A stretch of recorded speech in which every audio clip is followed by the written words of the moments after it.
All right. The Sundance Film Festival is upon us. Film Threat will be aggressively covering both the Sundance Film Festival and the Slamdance Film Festival.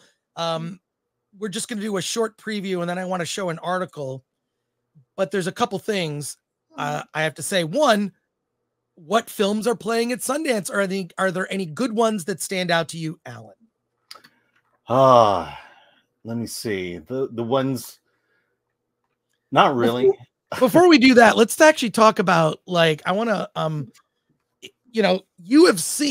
you watching this have seen movies that have played Sundance. Sundance was considered what they call a discovery festival. It's where you discover new talent, new filmmakers, films that could go on to win awards at the Oscars.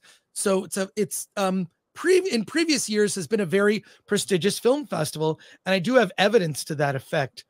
I am going to share here a story. This is actually from the Sundance website. And they asked people who visit the website, well, after 4 decades of the Sundance Film Festival, what are the 10 great movies that have come from the festival? And they just asked people to send in suggestions and compile this list. So this is from people who are, I'm guessing, Sundance fans. We're going to look at it, and you've seen most of these movies.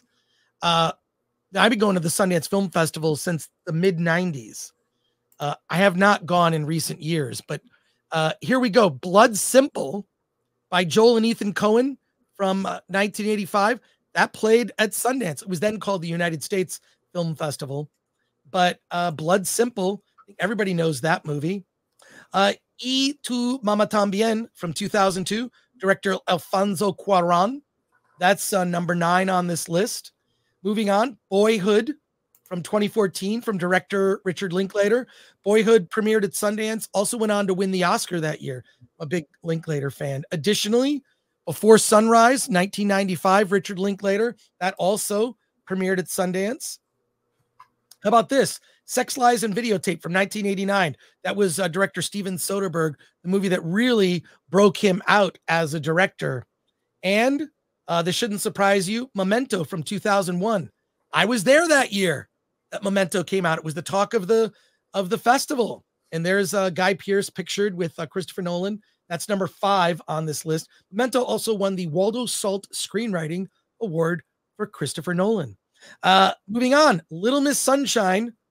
Did Little Miss Sunshine win Best Picture? No. It was nominated. Definitely didn't win. Okay. From 2006. That's number 4 on this list. So there you are. And here we go. Jordan Peele with Get Out. That played Sundance back in the day. So that was Jordan Peele really broke out based on that film. Reservoir Dogs from 1992. Quentin Tarantino. And Quentin Tarantino developed Reservoir Dogs at the Sundance Institute. The Sundance is not just a festival, it's an institute that supports up-and-coming filmmakers. So there you are. And number 1 on the list, Damien Chazelle from 2014, Whiplash. Won the Audience Award and the U.S. Dramatic and Grand Jury Prize at Sundance. So these are 10 movies you've probably heard of that have played Sundance. Now, let me just say this. There's not a movie on this list from the last decade. 2014 being the latest. So I don't know what your thoughts are. Are there any others that you would add? I mean, there's a lot of great films that have played Sundance. Yeah. I mean, this is going to be a telling year for Sundance. How so? Well, part of it is me going down the list and trying to find movies to watch. Every year, every year it used to be this cool exercise of, 4 of us would go. You have a limited number of tickets. We didn't want to have cross pollination, so everyone had to choose movies. It was kind of like draft picks, and that used to be an exciting process because of the films that were playing. This year it was like, first of all, we're attending virtually. We have one person on the ground there. I had a limited number of tickets of the online, the films available only online. And I'm looking at the list. I'm going, I'm just not super excited about anything here compared to like last year. Mm. I think, last year, the big surprise to me was Pod Generation. But at least a couple of other films that really piqued my interest. The year before that, Prisoners of the Ghostland was on the list. And this year, it's just like, it's very, it just feels, it continues to lean toward the issues-oriented type films. And then if there is a movie that has a celebrity in it, it's already been bought, it's already been sold. They're just using Sundance as promotion.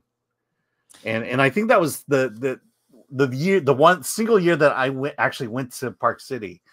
That was the impression I got, was that everyone was there for all the studio films, films that are going to theaters or appearing on streamers, and less recognition on the true indies that were attending that year.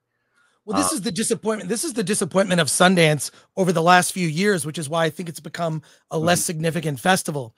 And that is because many of the films that you're seeing, it's like, and no disrespect to wrestling. Okay. Wrestling, the outcome of a wrestling match is determined before the match takes place. Now, there's a lot of finesse. There's a lot of finesse and physicality getting to that conclusion. But Sundance is like a wrestling match. You know the conclusion.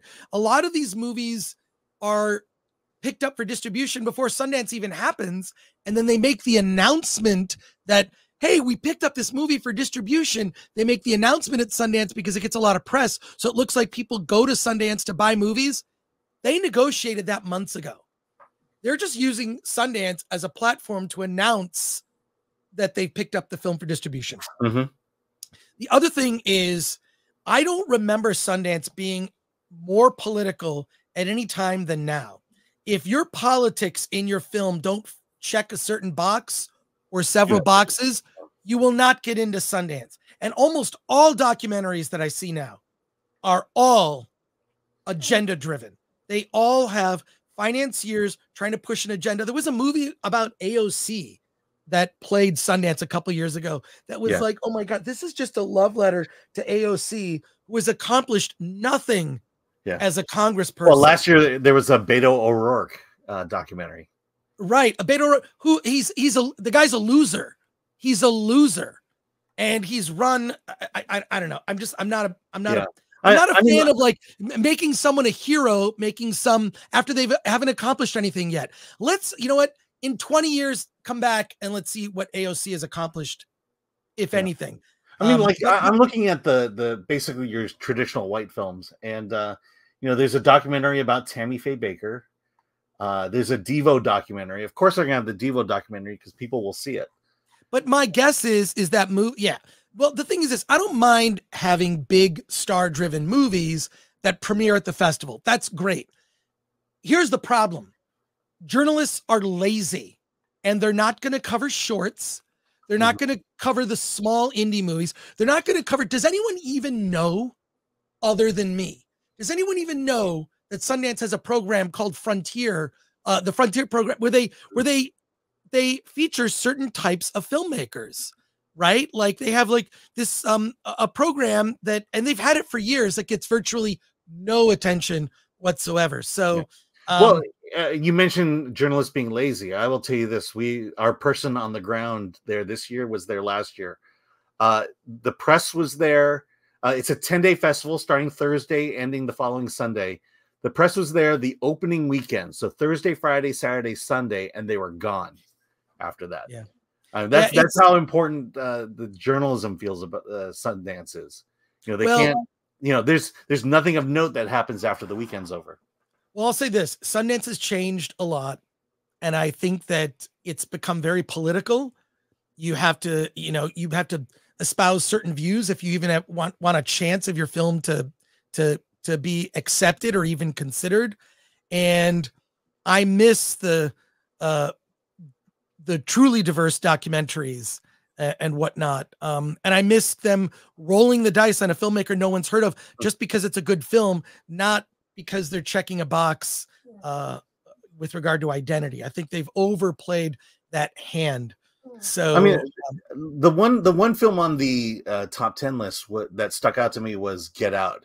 I mean, wasn't that already bought and picked up, or was it looking? Yeah, it fit that category. But I really like that film, and I like Jordan Peele as a filmmaker. So I think that makes sense to me. But I miss the days. Sundance film. That's right. But I miss the days of. I mean, the movie was distributed by Universal, but I miss the days of when they would just take an unknown filmmaker from like the Midwest who just made a quality movie. I'll give you a movie, Hundreds of Beavers. Why isn't Hundreds of Beavers at Sundance? Directed by Mike Cheslick, starring Ryland Tews. Go look up the Hundreds of Beavers trailer on the Film Threat YouTube channel, or maybe it's on our trailers channel, but look up Hundreds of Beavers. Just a fun movie. It's a fun little movie made by like 3 people. Brilliant. It's like a live action Looney Tunes. When it's released, we're going to get the filmmakers on the show, but that's a movie that Sundance should be championing. I want to see small indie movies that are trying to find a market. We're going to cover Sundance more next week once Alan and I have had an opportunity to see some of the films at both Sundance and Slamdance. Yeah. So there you go. Any final thoughts? We've got our interview guest joining us momentarily. Yeah. My final thought is Slamdance is happening. You can attend Slamdance online for, I believe it's under $20. So you can see all the films being presented at Slamdance. Also, we're getting a lot of interview requests for Slamdance. So yeah, I have an interview with Chris Jericho for his film, The Death Tour. And then I also mentioned, I just did an interview with Lucy Lawless. She has a film at Sundance. Oh, that's on the interviews channel. That's on the interviews channel. The Lucy Lawless interview is there now. Great. Well, keep up for all your Sundance news. Keep up with Film Threat, and we're going to be covering more aggressively. We just wanted to give you a preview, and I do believe that there are always gems. There are always gems that you can uncover. They're diamonds in the rough, and we'll be looking for those. I'm probably going to mostly check out Slamdance movies this weekend. I'm just because I like Slamdance. Yeah, I like Slamdance. Yeah, and like I said, I think it's under $20 for you to see all the Slamdance films. Oh, that's fantastic.